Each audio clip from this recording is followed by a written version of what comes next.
اقرأ باسم ربك الذي خلق، خلق الإنسان من علق.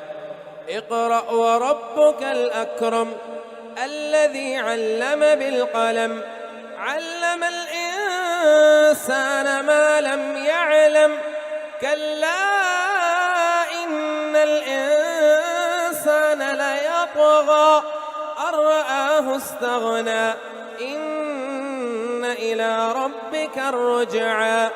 أرأيت الذي ينهى عبدا إذا صلى، أرأيت إن كان على الهدى أو أمر بالتقوى، أرأيت إن كذب وتولى.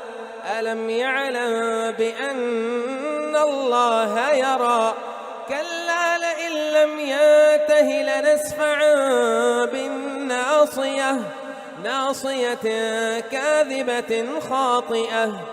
فليدع ناديه سندع الزبانية، كلا لا تطعه واسجد واقترب.